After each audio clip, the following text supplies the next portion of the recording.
Salut à tous, j'espère que vous allez bien. On se retrouve pour la review de Raw du 27 février 2023 et on commence directement le show avec Jimmy Uso et Sikoa qui font leur entrée.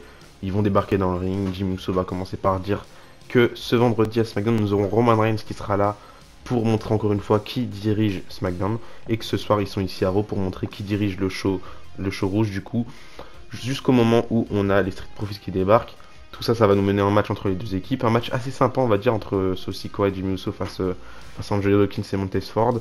Montez Ford, il fait que grandir de jour en jour. J'aime beaucoup ce qu'ils font avec Montez Ford. J'espère en tout cas qu'ils vont conserver cette histoire avec Street Profits parce que pour moi, c'est une superbe équipe et faut pas qu'ils se séparent. Je pense que Montez Ford peut très bien commencer sa carrière en solo tout en restant encore avec Angelo Dawkins. Ça peut être très bien pour monter un petit peu l'équipe en plus de monter Montez Ford. Mais du coup, victoire de Sikoa et Jimmy Uso qui remportent le match. C'est Sikoa qui me semble qui a fait le pin sur Angelo Dawkins. Après le match, Sikoa et Jimmy Uso vont continuer d'attaquer les Street Profits jusqu'au moment où Kevin Owens va débarquer capuché pour attaquer Jimmy Uso et Sikoa, puis prendre la fuite. Et là, j'ai vu un petit clin d'œil, personnellement, c'est ce que j'ai remarqué. C'est de voir Kevin Owens comme ça arriver capuché. C'est comme un pas en avant qu'il a fait vers Sami Zayn. Petit clin d'œil à Sami Zayn, je trouve. Après, on n'a pas beaucoup avancé avec cette histoire de Sami Zayn. Sami Zayn n'était pas présent du tout pendant l'entièreté du show. Peut-être qu'il sera là à SmackDown, je sais pas.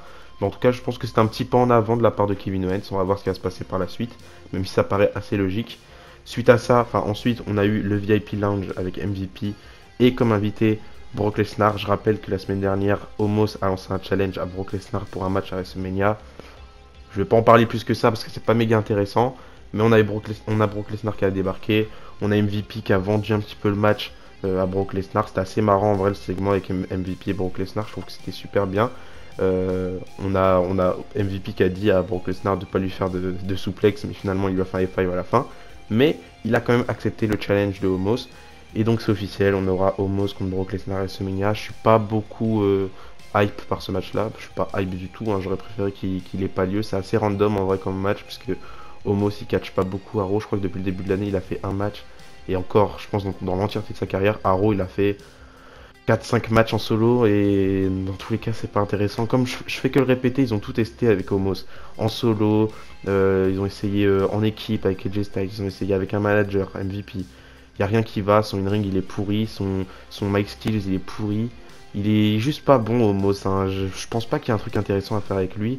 Je sais pas pourquoi la WWE continue de nous le forcer. Je crois que c'est l'un des pires forcings que la WWE a pu faire. C'est juste horrible Omos. Et j'espère que la WWE va ouvrir les yeux parce que pour moi c'est vraiment pas un truc à faire. Le mettre face à Brock Lesnar, surtout à WrestleMania. Tu lui donnes des matchs, tu lui donnes aucun match en weekly, mais tu le fais catcher à WrestleMania face à limite ta plus grosse star du roster. Donc ouais, pour moi c'est pas intéressant. Lesnar mérite mieux.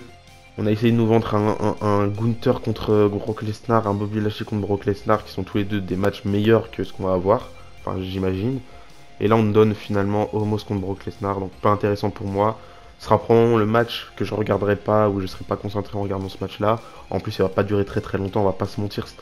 Brock Lesnar et Omos, les deux, c'est pas des mecs qui font des matchs hyper longs et même des matchs très qualitatifs. On sait que Brock Lesnar, face à des plus petits gabarits, peut nous sortir des grosses dingueries, et même face à des gros gabarits de son envergure à lui, il peut nous sortir des grosses dingueries, mais on sait que généralement Brock Lesnar, face à des big men, Braun Strowman, Big Show, Mark Henry, on a déjà eu plusieurs matchs comme ça. Brock Lesnar, en vrai, il excelle pas beaucoup dans ce genre de match-là.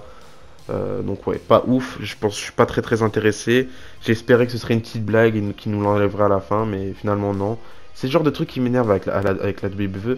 T'as l'impression que tout le monde sait que c'est nul, mais la WWE continue de forcer. Ouais, on va rester là-dedans, c'est incroyable. C'est...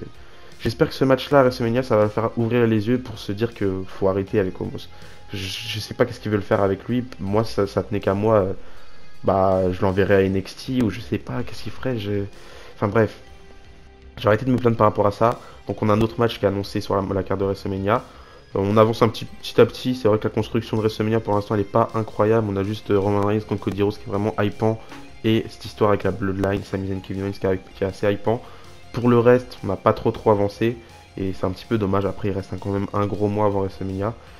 C'est déjà plus intéressant que l'année dernière d'après moi.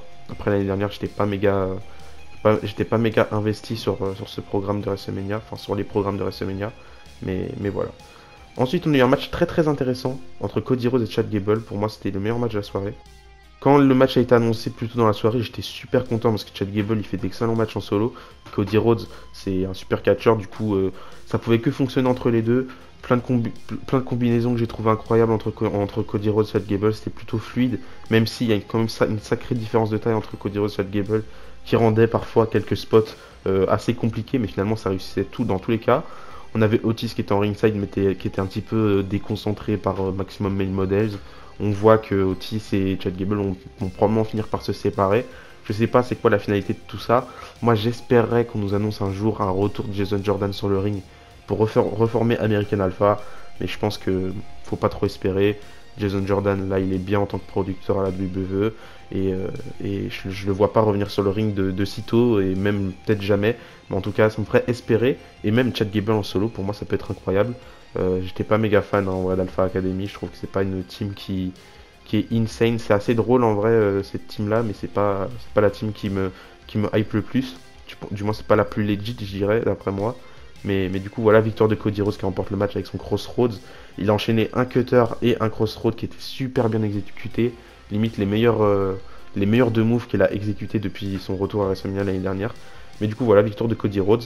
Et après le match, on a Cody Rhodes qui nous annonce que du coup Roman Reigns sera présent ce vendredi à SmackDown, mais lui, pareil que Roman Reigns, il sera présent à SmackDown. Donc on aura peut-être le premier face-à-face entre Cody Rhodes et Roman Reigns. Je sens que ça va être incroyable. Et c'est bien en vrai que ça se fasse à SmackDown, parce que pour l'instant, tous les gros face-à-face, les grosses promos qu'on a eu dans cette feud là, ça a eu lieu à Raw. Mais là, je pense qu'à SmackDown, ça va être super et j'ai hâte de voir ça. Ensuite, on a eu un match entre Asuka et Carmella. Par match méga intéressant, victoire de Asuka par soumission, assez logique comme victoire.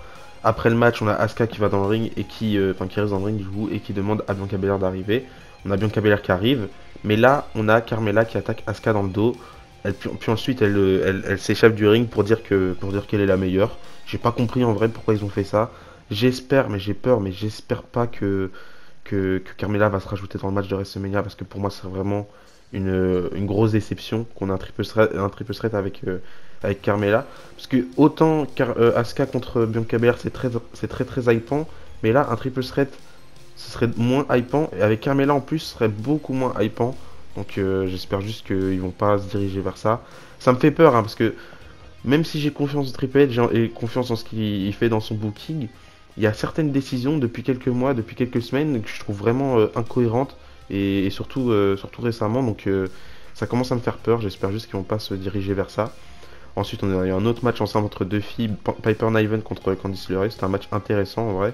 Victoire de Candice LeRae. Je pensais que Piper Niven allait remporter le match parce que Candice LeRae depuis son retour, elle fait que perdre. Je crois qu'elle a gagné 2-3 matchs, mais en tout cas depuis 2023, c'est sa première victoire, que ce soit en équipe ou en solo, c'est sa première victoire, donc c'est bien pour elle.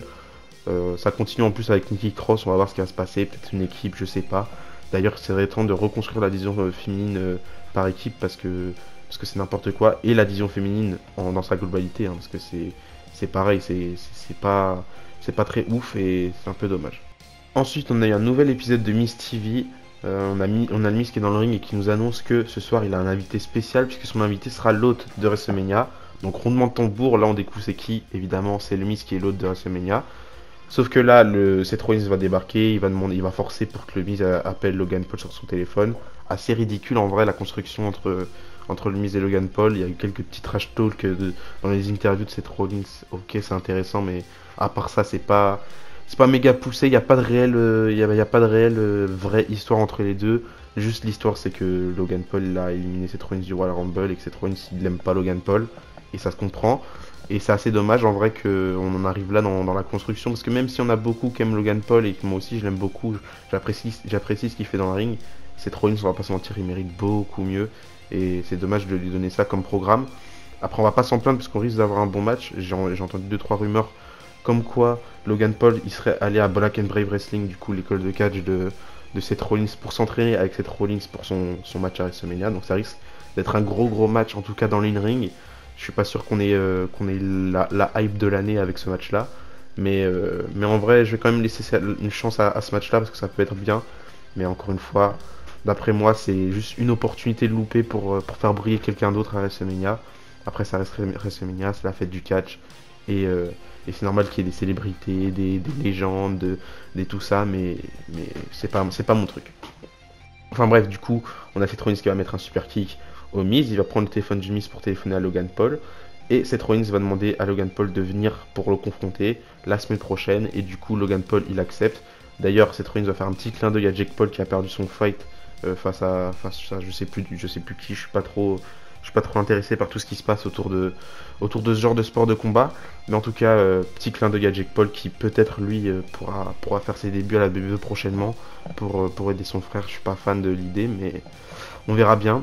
Et du coup voilà, la semaine prochaine on aura un petit face à face entre Seth Rollins et Logan Paul, on va voir ce qui va se passer, on va voir si ça va être intéressant ou pas, je pense pas personnellement, mais voilà.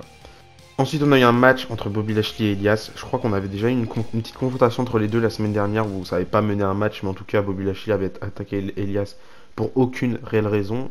On va pas se mentir. Victoire de Bobby Lashley par soumission qui bat Elias. En vrai, Elias, c'est comme Madcap Moss, c'est le jobber de luxe, on va dire. En vrai, c'est un petit peu toujours pareil. On a toujours les mêmes personnes qui apparaissent à Raw et SmackDown, Madcap Moss, Elias, Baron Corbin, qui prennent tous des défaites, mais qui aident pas plus en tout cas dans la construction de certaines choses. Donc un peu inintéressant, surtout que tu as d'autres catcheurs qui pourraient apparaître.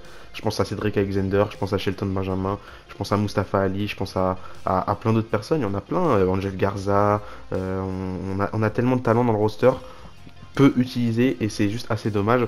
Et je sais pas si c'est un traitement de la part de Triple H de toujours utiliser les mêmes catcheurs chaque semaine.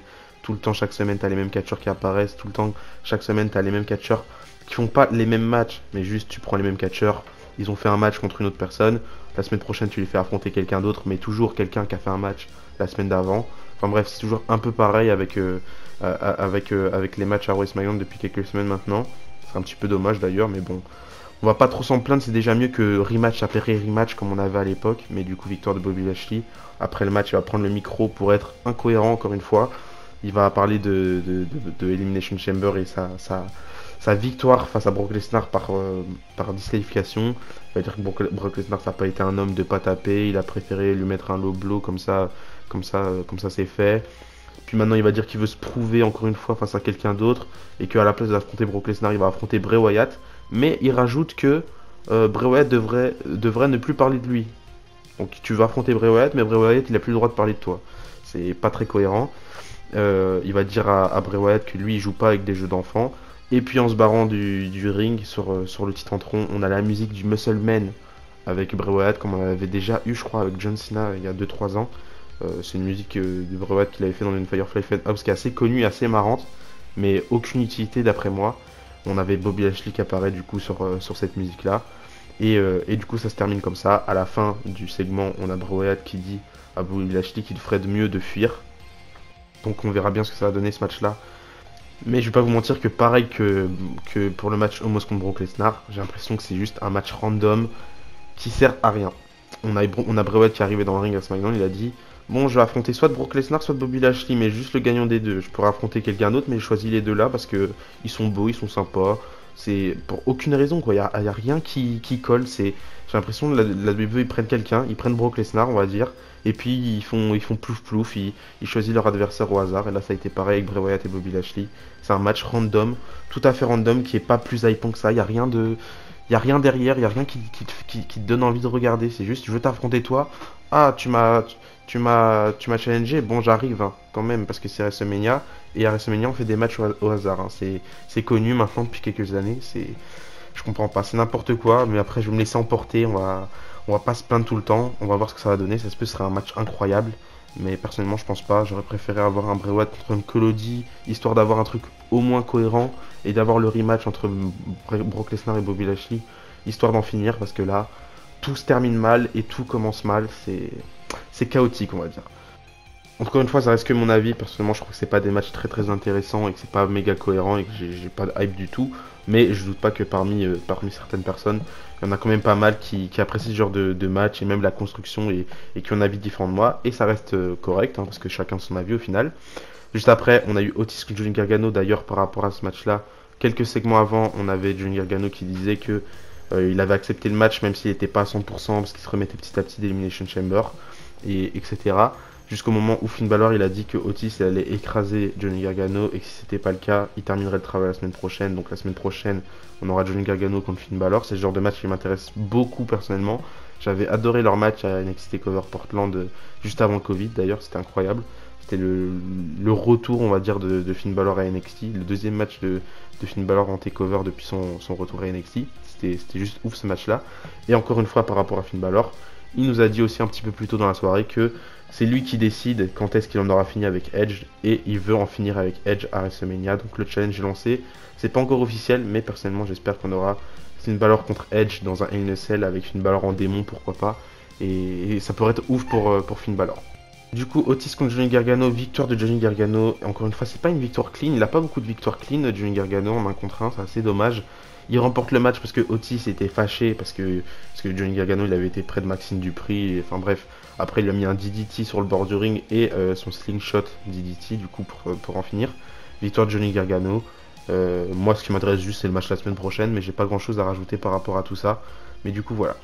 Et enfin, on termine le show avec le main event. Becky Lynch et Lita face à Dakota Kai et Io Sky, les championnes par équipe. Donc c'est un match pour, le titre, pour les titres par équipe qui sont pas beaucoup défendus. En vrai, je crois que c'est leur première défense depuis 2023. C'est en vrai assez dommage. Il y en a beaucoup qui se plaignent du traitement de damage control, du fait que ça n'a pas été très bien booké, qu'on n'a pas une grosse présentation pour l'équipe alors que tout le monde était hypé, que Bayley elle a perdu beaucoup de matchs et que la division féminine par équipe n'est pas assez avancée pour damage control. Personnellement, je partage le même avis, mais après, c'est pas la plus grosse déception, en tout cas de la WWE. On a eu des choses bien pires et pour moi, ça reste assez correct malgré ce que les gens pensent. Mais ouais, assez déçu quand même par rapport à tout ce qui s'est passé autour de Dakota Kai et Io Sky. C'est dommage qu'elles n'ont pas plus défendu les titres. Et en tout cas, le résultat de ce match-là est encore plus décevant puisqu'on aura une victoire de Becky Lynch et Lita suite à une intervention de Trish Stratus qui est venue aider Becky Lynch et Lita. Donc Team Backstream, ils ont appelé ça comme ça. Mon avis par rapport à la victoire de Becky Lynch et Lita, je suis pas fan de voir Lita championne en 2023, même si ça reste qu'un titre par équipe, c'est quand même un championnat important. Bon, pas méga important, mais ça reste un championnat. C'est un peu dommage, surtout qu'on aura un Six Women du coup forcément à WrestleMania, j'imagine, du coup Becky Lynch et Lita et Trish Stratus face à Damage Control en entier. Aucun titre sera mis en jeu, j'imagine, donc je sais pas où ça va nous mener cette victoire ce règne de championne par équipe entre Becky Lynch et Lita. Peut-être qu'elles vont rester championnes infiniment, je sais pas, vu que le titre est très peu défendu, peut-être qu'elles seront championnes longtemps, ou alors peut-être qu'on se fait des illusions par rapport au Six Women, donc le 3 contre 3, et peut-être qu'on aura juste un multi par équipe match féminin où on fourre toutes les catcheuses, où on a Shayna Baszler, Ronda Rousey, Natalia, je sais pas avec qui elle est en équipe, Tegan Nox ou Shotzi, Natalia ça change en vrai, Raquel Rodriguez et Alia, ou je sais pas, tu mets tout le monde, c'est possible, après ça m'hyperait beaucoup moins et sera sans doute pareil que les matchs qu'on a depuis quelques années par équipe, c'est le genre de match que je regarde jamais à WrestleMania, mais ouais, assez dommage et assez déçu de cette fin de show. Bon, ça reste un mini-event pour les titres par équipe féminin, c'est bien, mais pour moi ce titre aurait jamais dû être créé. J'ai donné plusieurs fois de ma chance à ces titres-là. Au départ, quand ça a été créé avec la victoire de Bayley et Sasha Banks, je trouvais ça bien. Dans un Elimination Chamber, c'était prometteur, on va dire. Après, jusqu'au règne des Iconics, je trouvais ça bien, toujours. Et après, ça a commencé à partir en n'importe quoi. On a eu les Kabuki Warriors, pareil, c'était intéressant. Alexa Bliss et Nikki Cross, c'était aussi assez intéressant. Et après ça, et encore, je dis intéressant, je suis gentil, hein, parce que c'est pas non plus the histoire autour des titres par équipe féminin. Et après, j'ai pas trop suivi, jusqu'au moment où ils ont ramené ce fameux tournoi où Damage Control a perdu. Et là, bah, la redégringolade, on a eu plusieurs fois où Damage Control ont perdu, et puis aucune défense, donc voilà. Pas très intéressant, donnez-moi encore une fois votre avis par rapport au show dans les commentaires et par rapport à tout ça. Personnellement, je trouve que c'était un show assez frustrant, même si ça restait quand même assez qualitatif. Je trouve que Raw, ça s'améliore de semaine en semaine. Ça reste pas non plus the show chaque semaine. Je trouve que SmackDown est toujours un petit peu au-dessus que Raw. Mais ouais, je suis pas méga content de ce show-là. J'espère que la semaine prochaine sera mieux, puisque la semaine prochaine, on aura pas mal de nouvelles choses. Il me semble qu'on aura Cody Rhodes qui sera présent. Enfin, Cody Rhodes sera à SmackDown d'abord. Je sais pas s'il sera à Raw. On aura, il me semble, Johnny Gargano contre Finn Balor, comme je vous l'ai dit. On aura le retour de John Cena, évidemment. D'ailleurs, Austin Theory a parlé du retour de John Cena en backstage, où il a dit qu'il espère que John Cena va le respecter, puisque lui va le respecter. Donc on aura une confrontation entre les deux. C'est là que va commencer leur histoire pour WrestleMania. J'espère juste qu'on n'aura pas le titre des États-Unis autour, même si ça peut être bien. Je trouve qu'on pourrait faire un ladder match pour caler 2-3 superstars qui n'ont pas de plan pour WrestleMania, comme Johnny Gargano, Mustafa Ali, Bronson Reed, ce genre de catcheurs-là. Parce que je pense que aussi une théorie contre John Cena, ça peut se faire sans titre des États-Unis, même si ça peut être bien, parce qu'on a une histoire commune entre les deux. Mais ça reste que mon avis, encore une fois. Donc voilà. C'est la fin de cette vidéo. Donnez-moi encore une fois votre avis par rapport à ce show-là. Et d'ici là, je dis à la prochaine. N'oubliez pas, tant qu'il y a le catch et l'espoir. Bisous, bisous.